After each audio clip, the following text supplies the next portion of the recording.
IAS की तैयारी कर रहे मेरे dear friends and my dear family, एक बिहारी सब पे भारी परिवार में यूपीएससी सिविल सर्विस एग्जामिनेशन के honest and successful exam based preparation के लिए जो हमने मैराथन क्लास शुरू की है, उनके यूपीएससी गाइडेंस पार्ट में मैं आपका वेलकम करता हूँ।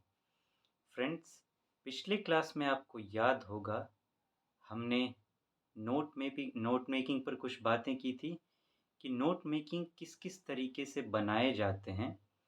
3-4 तरीके ज़्यादातर गए हैं जो स्टूडेंट्स यूज़ करते हैं नोट मेकिंग के लिए, जिसमें से एक तरीका मैंने आपको बताया था कि पहला तरीका कौन सा है जो वो यूज़ करते हैं, जिसमें मैंने आपको बताया था कि यहाँ वो एक उनका टॉपिक होता है और फिर वो इस पर इस तरीके से और भी बॉक्सेस बना के और फिर वो इस पे पॉइंट्स लिखते हैं। इस तरीके के बारे में मैंने आपको बताया था और इसके साथ जो प्रॉब्लम है वो भी मैंने आपको बताया था। थोड़ा-सा एडवांटेज भी है लेकिन ज़्यादा प्रॉब्लम है इसमें, वो प्रॉब्लम मैंने आपको बताया था। आज बात करेंगे दूसरे तरीके पर कि दूसरा तरीका क्या यूज़ किया जाता है नोट मेकिंग के लिए।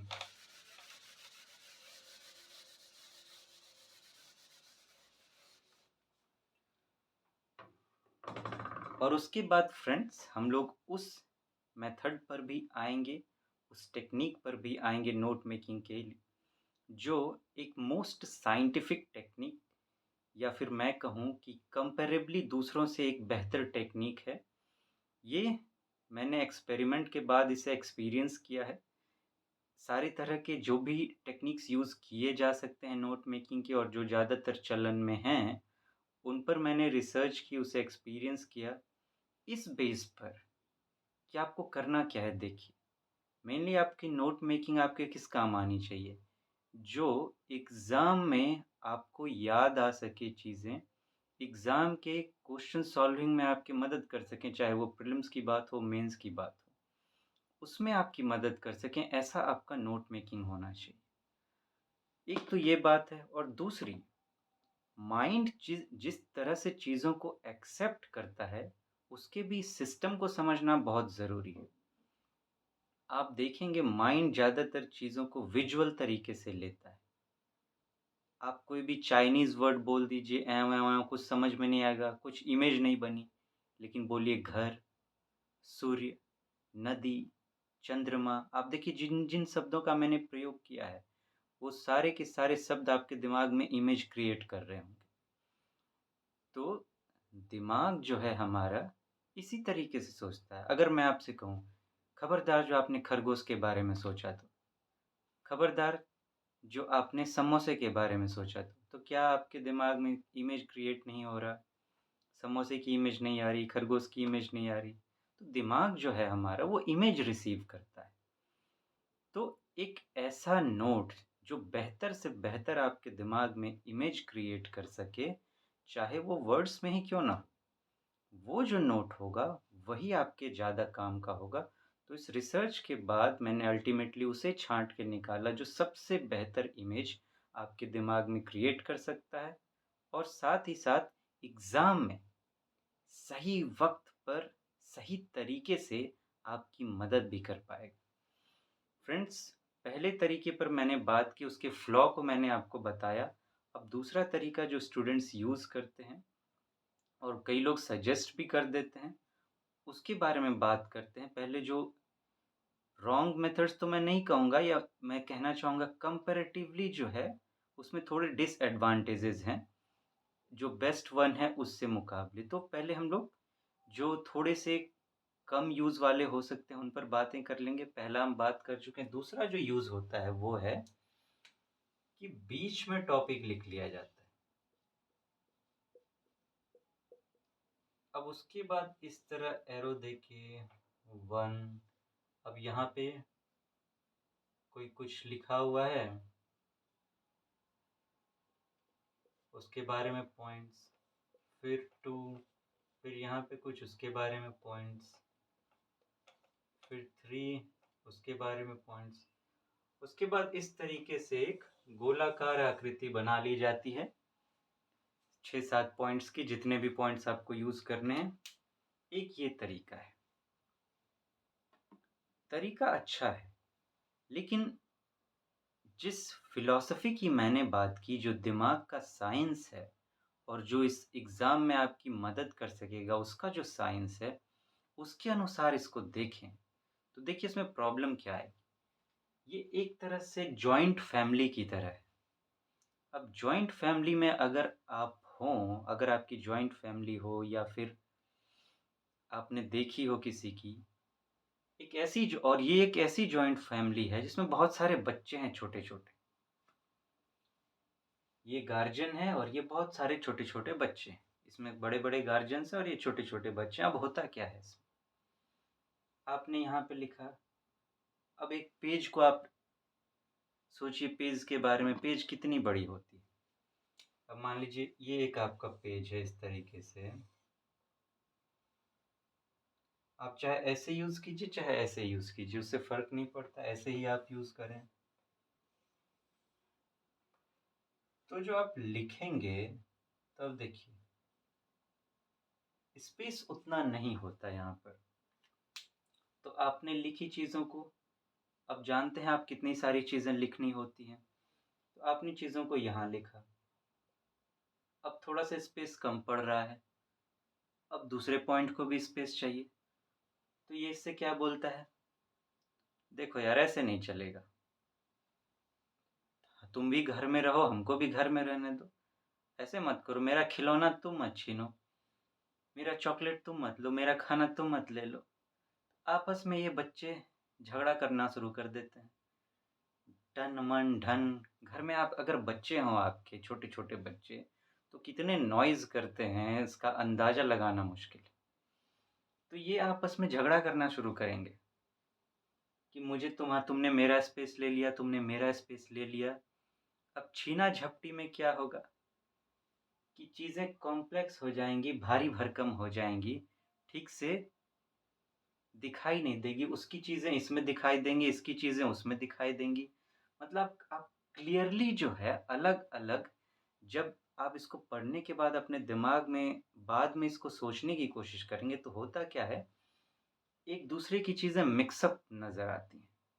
प्लस एग्ज़ैक्टली आपको इस तरीके से घूम के आना पड़ता है, एक लंबा प्रोसेस होता है इसमें। और यहाँ स्पेस भी कम होती है, तो आपके जो पॉइंट्स होते हैं वो भी क्लियर नहीं हो पाते।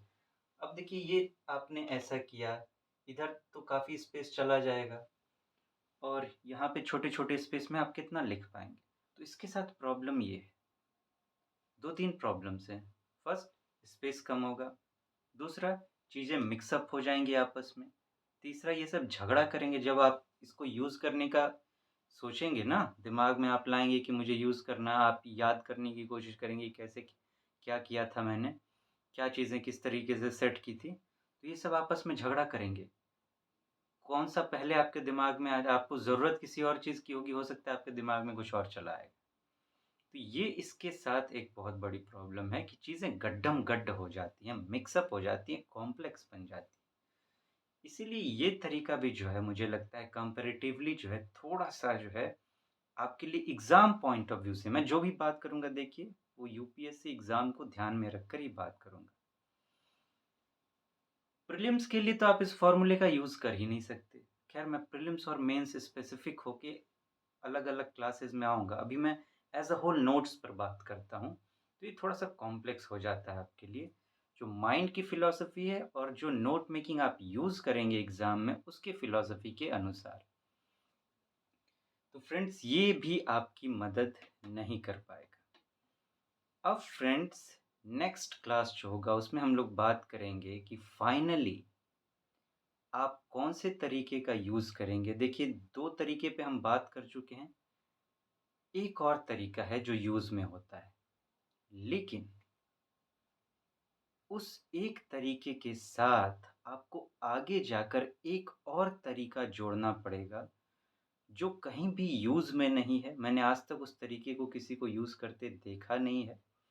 लेकिन मैंने उस तरीके को ढूँढा है, माइंड के इस फिलॉसफी को ध्यान में रखते हुए और एग्ज़ाम में जो आंसर राइटिंग की जाती है, वहाँ जिस तरीके से चीज़ों की ज़रूरत होती है, उसको लेकर और रियल लाइफ़ में जिस तरह से चीज़ें हमारे लिए सिंपल होती हैं, उस तरीके को लेकर। रियल लाइफ़ में कैसे?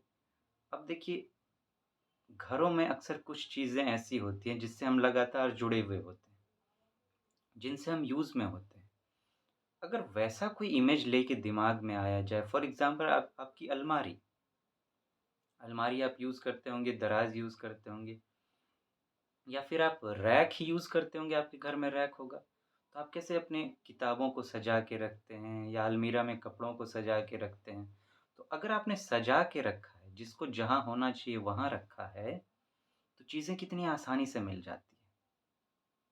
लेकिन अगर आपने जैसे-तैसे ठूसा है तो फिर होगा क्या? जैसे अलमारी खुलेंगे, गिरेगा धड़ाम और आप जो ढूँढना चाहेंगे जिस समय, उस समय वो चीज़ें नहीं मिलेंगी। चीज़ें इधर-उधर बिखर जाएँगी। तो उस फ़ॉर्मूले को हम यहाँ लगाएँगे कि रियल लाइफ़ से कनेक्टेड भी है, हमें आसानी भी होगी, प्लस ये अलमीरा रैक इस टाइप का जो प्रोजेक्ट होता है, देखिए रियल लाइफ़ से चीज़ों को लेनी चाहिए। यूपीएससी का जो एग्ज़ाम है ना, वो रियल थिंकिंग की डिमांड करता है, प्रैक्टिकल थिंकिंग की डिमांड करता है। तो एक तो हम बात करेंगे जो यूज़ में है, जो नोट मेकिंग का स्ट्रक्चर, लेकिन उसको फाइन ट्यून करने के लिए, उसको आगे और बेटर करने के लिए उसके साथ आप एक और जोड़ देंगे जिस पर हम बातें करेंगे। तो वो दोनों मिल के आपकी ऐसी मदद करेंगे ना एग्ज़ाम में, कि आप इमेजिन नहीं कर सकते। एक तरफ से यूँ समझिए कि फ्रेंडली हो जाएँगे आपसे और आप जो ये आप डरते हैं, चीज़ों से घबराते हैं कि इतनी चीज़ें हैं, कैसे याद रहेंगी, क्या क्या होगा, वो चीज़ें खत्म हो जाएँगी। बिल्कुल पिच परफेक्ट बैलेंस हो जाएगा। इसमें करना क्या है हमें, कि एक होगा ब्रॉड एस्पेक्ट और एक उसी का पॉइंटेड एस्पेक्ट होगा जो उसी को बिल्कुल सिंपल कर देगा। तो ब्रॉड में हमें समझना है चीज़ों को और जो पॉइंटेड चीज़ें हैं, उन्हें समझने इस तरीके से याद रखना है, याद तो ख़ैर कुछ करना नहीं है हमें, फिर भी समझ वो इस तरीके से हम समझेंगे, इस तरीके से पॉइंटेड फॉर्म में होगा कि उसे 2-3 बार अगर हम गौर से देख लेंगे तो वो चीज़ें दिमाग में छप जाएँगी और जल्दी जाएँगी नहीं। और अगर कुछ चीज़ें ऐसी रही जो याद करने की ज़रूरत पड़ी, तो ये जो सेकंड पॉइंटेड फॉर्म वाला होगा, उसमें चीज़ें आप इस तरीके से लिखेंगे कि अगर वहाँ आप याद करेंगे ना, तो भूलने का सवाल नहीं उठता। ख़ैर, ये जो भूलने की बीमारी है, इस पर हम आगे चल के क्वालिटी डेवलपमेंट में बात करेंगे। इसे मैं जड़ से उखाड़ के फेंक दूँगा। ये एक आप कभी चीज़ों को नहीं भूलेंगे। उसकी एक टेक्नीक होती है स्टडी की, उस पर भी हम लोग बातें करेंगे। तो फ्रेंड्स, आज यहीं रुक रहे हैं हम लोग। नेक्स्ट क्लास में आएँगे उस परफेक्ट नोट मेकिंग पर। फिर मिलते हैं। तब तक आप अपना ध्यान रखें। Take so very good care of yourself. Thank you so much. Have a nice day. Thank you.